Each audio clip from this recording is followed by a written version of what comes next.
Assalamualaikum warahmatullahi wabarakatuh. Tabung Wakaf Umat Official. Jangan lupa subscribe, like, and share.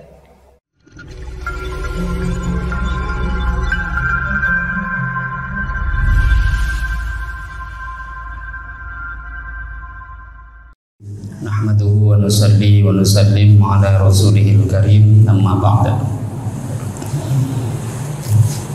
Yang saya hormati Tuan Guru kita Al-Ustaz Abdul Somad, begitu juga yang saya hormati para asatidz, para alim ulama, tokoh masyarakat yang hadir juga dalam majelis ini. Yang saya hormati bapak-bapak, ibu-ibu, hadirinul hadirat. Pada kesempatan yang singkat ini kita akan sedikit bermudzakarah tentang alamatut taib. Apa tanda-tandanya seseorang yang betul-betul dia itu sudah bertaubat kepada Allah Subhanahu wa taala. Karena ada orang yang mengaku taubat tapi ternyata hakikatnya dia belum bertaubat. Maka pertama kita harus pahami bahwa Allah Subhanahu wa taala menciptakan bermacam-macam makhluk di dunia ini. Ada makhluk yang memang Allah ciptakan khusus untuk kebaikan, khusus baik saja kerjanya. Buat buruk itu memang gak bisa. Jangankan berbuat amal buruk, niat keburukan pun gak ada pada diri mereka. Ini makhluk namanya malaikat. La ya'sunallaha ma amarahum wa yaf'aluna ma yu'marun. Ini malaikat memang makhluk yang Allah Subhanahu wa taala ciptakan khusus untuk kebaikan. Enggak akan mungkin mereka itu maksiat pada Allah Subhanahu wa taala. Wa yaf'aluna ma yu'marun. Apapun yang Allah perintahkan langsung mereka kerjakan. Kemudian ada jenis makhluk yang lain yang Allah Subhanahu wa taala ciptakan juga. Tapi ini berbeda. Sebaliknya lagi. Memang khusus diciptakan untuk keburukan. Jangankan mengamalkan kebaikan, niat untuk buat baik pun tidak ada pada diri mereka. Iblis dan setan laknatullah alaih. Jadi iblis ini jangankan buat amal kebaikan, niat baik pun nggak ada. Bahkan yang lebih bahaya lagi, iblis itu kalau sudah melihat orang mengamalkan kebaikan itu nggak rela. Ada orang dapat kebaikan gak terima. Nah, kemudian yang ketiga, ada makhluk lagi yang diciptakan oleh Allah Subhanahu wa taala, yang mana makhluk ini bisa punya potensi jadi baik, bisa juga makhluk ini jadi buruk. Namanya manusia. Maka para ulama, Al-Imam Al-Ghazali, para ulama lainnya juga sering menyampaikan, lah manusia ini, kita semua manusia diciptakan oleh Allah Subhanahu wa taala. Kalau manusia ini bukanlah seperti malaikat yang gak pernah buat salah, atau juga manusia ini bukan pula makhluk yang memang diciptakan murni untuk jadi mesti pasti jadi buruk seperti setan, juga tidak. Maka manusia ini, hadirin yang mulia, itu tergantung. Mereka pasti, karena kita keturunan daripada kakek kita Nabi Adam alaihi salatu wassalam. Dulu beliau pernah buat salah levelnya anbiya. Bukan salah seperti kita, tidak. Salah yang salahnya itu levelnya para nabi. Hasanatul abrar, sayyatul muqarrabin. Bahkan untuk orang setingkat nabi itu, kalau disandingkan dengan ahli-ahli orang yang dekat pada Allah, kalau menurut muqarrabin itu amal baik, malah bisa-bisa nanti kalau diberikan kepada para nabi itu bisa-bisa jadi maksiat.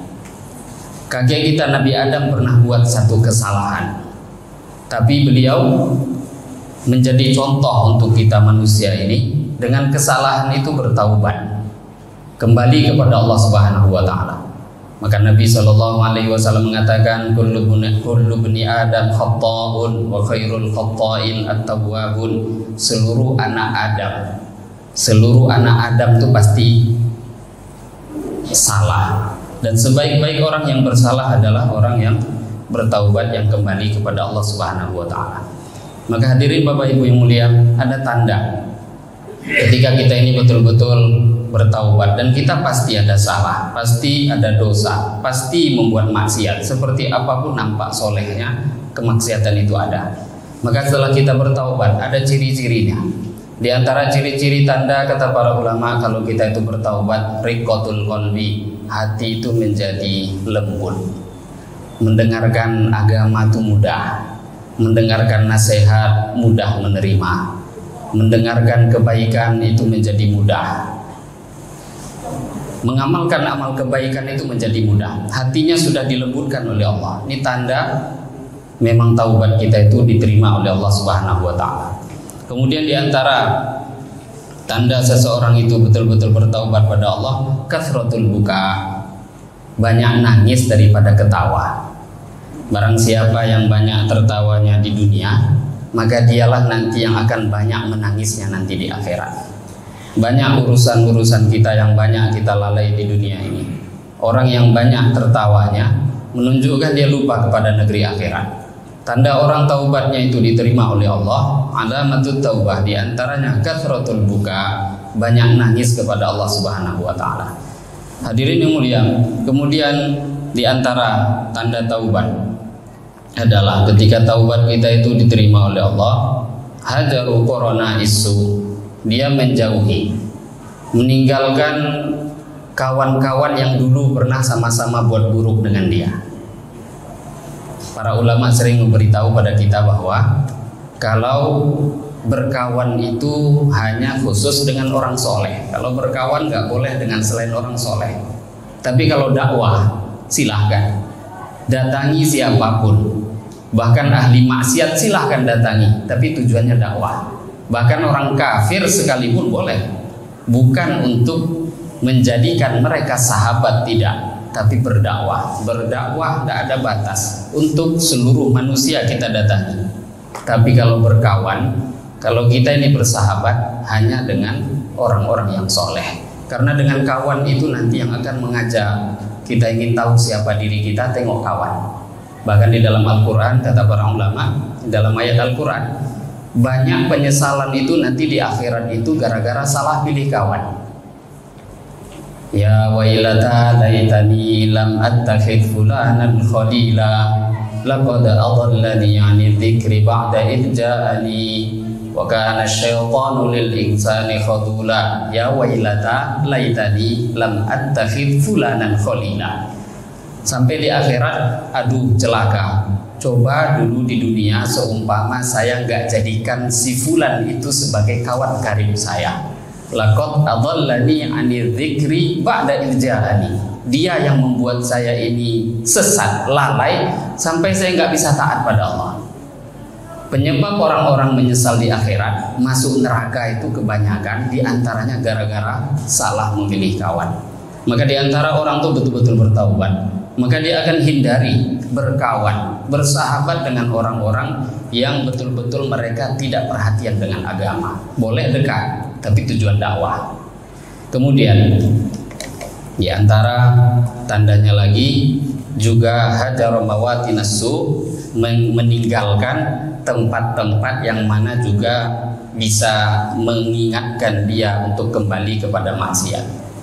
Hadirin yang mulia, maka ini penting bahwa seperti apapun kita ini jangan merasa tidak ada salah, tidak, ini salah. Betul-betul kita ini hamba yang banyak salah, banyak dosa. Maka kita ini banyak-banyak istighfar. Man lazimal istighfar ja'alahullahu min kulli hammin faraja wa min kulli dhiqin makhraja wa razaqahu min haitsu la yahtasib. Para ulama bahkan bercerita, ada berapa orang datang kepada orang soleh, tanya, saya ini paceklik parah nih, hujan gak turun-turun, minta amalan. Maka ulama tadi sampaikan, kamu banyak istighfar. Hasan Basri. Kemudian datang orang kedua, ini saya miskin, harta kurang, minta amalan. Maka beliau pun katakan, kamu banyak istighfar.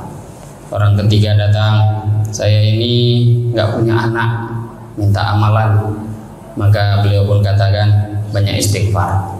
Murid beliau di samping heran, Tuan Syekh, ini orang minta amalan banyak dari tadi, tapi kok isi amalannya satu, istighfar semua, nggak ada amal yang lain. Kok bisa masalah yang berbeda disuruh istighfar?